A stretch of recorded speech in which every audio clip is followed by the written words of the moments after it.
Good afternoon. This is Ken Long from Tortoise Capital Management. In the webinar tonight on March 6th, 2010, there was a question about how to think about trading the gap fail pattern using green zone and yellow zone techniques.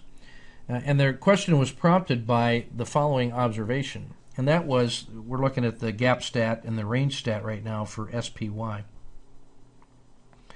And we're going to zero in on the last 30 days. And what you can see is that there are four things the market can do at the gap. It can gap down and then fail further. In other words, close lower than the open. That would look like the market closed here, and then the next morning it gapped lower. So it gapped down this far. And then it could actually close lower in the rest of the day. So that would constitute a gap down and then close lower. That would be a fail. But could also gap down and then close higher, which would look like gap down and close higher. The one that was really of interest to us, though, was this gap up and let's see. So we have a so I'm sorry, the close was here. And so now what we have was a market that closed here and then gapped up, and then it can do one of two things. It can close higher than it opened, which would look like this, or it could gap up and then close lower. So this is the framework that we're interested in right now. So let's see how the gap stat informs our decision making. Okay. So in the last 30 days, a gap up and reverse has occurred 3 times out of 30. So it works out exactly 15 times the market is gapped down, 4 and 11, and 15 times the market is gapped up, 3 and 12. So the gap up and then gain has happened 12 out of 15 times. The market has gapped up and then finished higher. And it on average has returned 0.41% additional from where it opened to where it closed. But then 3 times out of 15, it has actually closed lower than the gap, and it has returned more than 3 times that amount by selling off on average 1.41% additional. So knowing that tendency is increasing, what can we do to trade that? So here's a case where we have we're looking at a gap up, and then when it fails, typically what we would see is a one more little burst in the morning, and then the markets start to roll over pretty quickly within the first 30 minutes, maybe even the first 15 minutes. Knowing that the reward to the downside is much greater, we might say, let's wait to see some information that the morning gap is actually failing. So when it gets to this boundary, in other words, it's right at the new low of the day, we might say, well, the next place that it can go to would be simply to close the gap to yesterday. And so we might say yesterday's close as a profit target. We might want to play for that move. And as long as we could see 2 reward to 1 risk, well, then that might be worth our while to play with an initial stop 5 cents above the high of the day. A secondary plan might be to aim for support. Now, one of the one of the things that we know that has held as support was yesterday's low. And so if it found support at yesterday's low, it wouldn't surprise us to see it find support at yesterday's low today.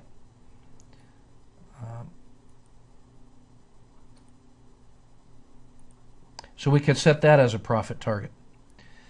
Now, the big move comes, especially in the indexes, is a failure at yesterday's low. Now, if it breaks through that range, it's Katie bar the door, and we can see failure coming fast and furious. So after we've seen a gap up and a rollover, we can start thinking about the degrees of certainty and potential profit targets. The first one might be closing the gap, or even finding, we might even look at yesterday's high as a potential area of support. Why? Well, because what was resistance yesterday could be support today. So depending on what that looks like, we could either play for this move or play for this move. But certainly, if it breaks below yesterday's low, then it's clear that the follow-on move could be this one. So just to simplify the chart, we'll play it that way.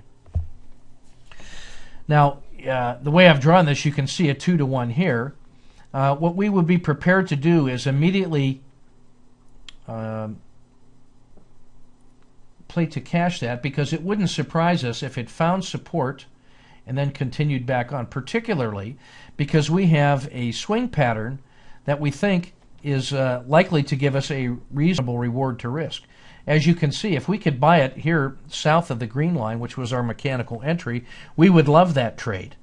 And if it found support at yesterday's high, or where we would typically want to buy it at, we wouldn't mind taking this trade because we've already framed it and we know that it gives us a favorable 2-to-1.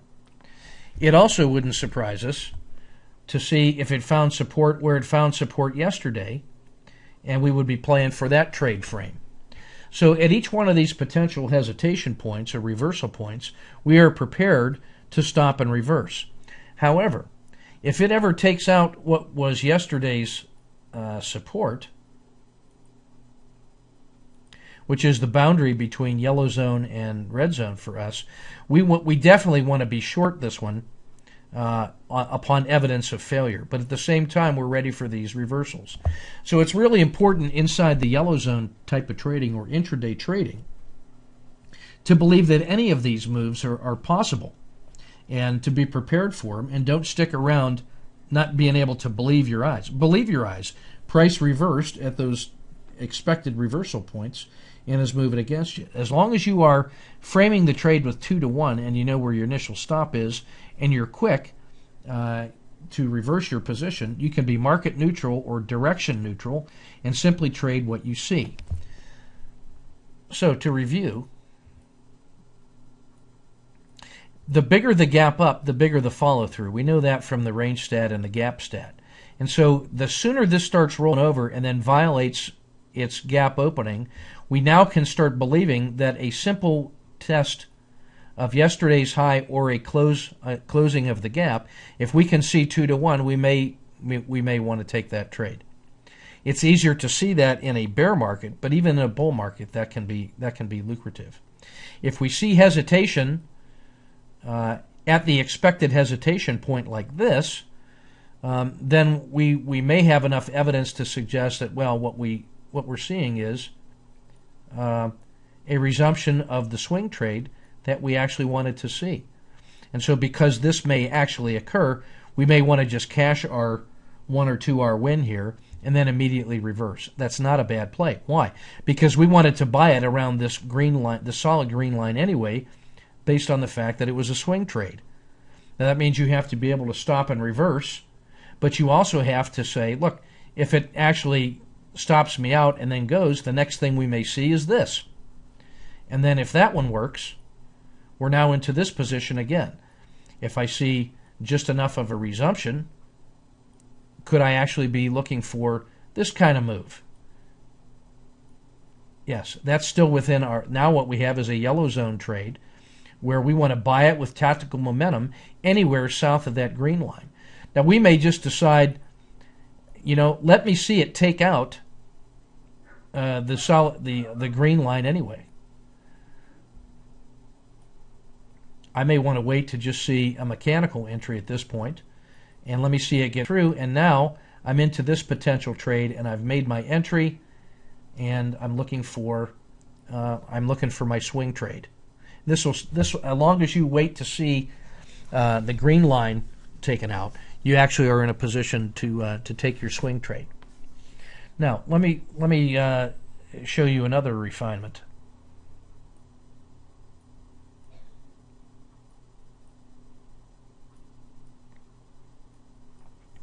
Instead of simply using those support and resistance levels, we can actually use the range stat. Now, what the range stat is going to show us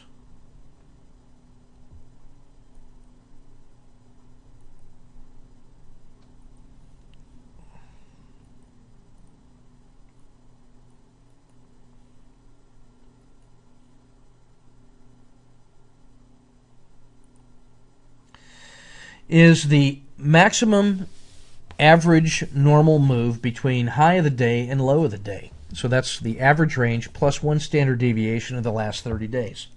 What that allows us to do is calibrate our expectation or our estimate of what a normal move during the day could be. So let's suppose that we were prepared for one of these intraday gap and reversals. This might convince us already that what we've seen now is a high of the day because it gapped up and immediately started rolling over, and now it actually has started to violate and go through, and now we are prepared to be short. We can now place our tentative high of the day at the rollover point. We can do one range stat to the bottom, and now we're actually justified in believing that a profit target to the downside could be this purple line, where we have seen a move from the high of the day to the low of the day. And now a violation of the gap, or a violation of yesterday's high, gives us more reason to believe that this thing could actually be failing and is on its way down to the low of the day. This move can happen pretty quickly. Once it breaks through this red line here, it would not surprise us, especially on the bearish side, to see it move past the boundary of rational exuberance into the area of irrational exuberance. Whenever we see price fall past the range stat and then start to reverse, we're justified in thinking that the enthusiasm is over and we want to cash this profit that we were not entitled to believe in. So we can use the range stat to calibrate our estimate of what's reasonable. By the same token, if we saw a gap downward, and this is the morning hook, if we saw a gap downward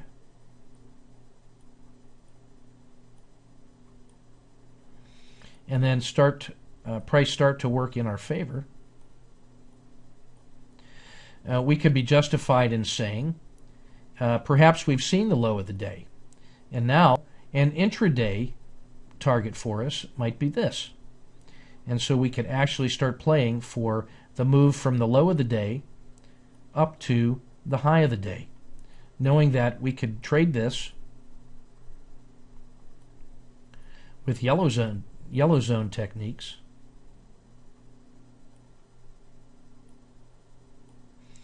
We can hypothesize this as the new tentative low and play this our 2-to-1. Now, we already wanted to buy this at the solid green line based on our framing of the swing trade. And so now in this area in the yellow zone, we may be able to buy with tactical momentum, pile on if it breaks through the green line, but always prepared to say, look, if it just gets to the green line and it doesn't take it out, we're prepared to capture a very nice intraday move already from a tentative low of the day to just a testing of this green line. And that's where a 2-to-1 comes in.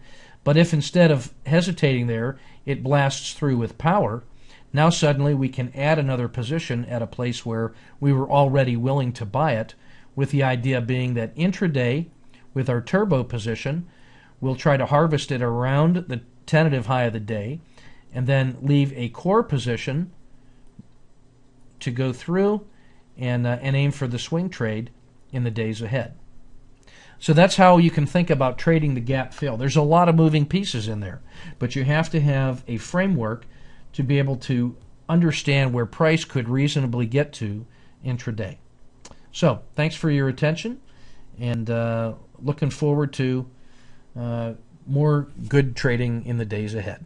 Thanks.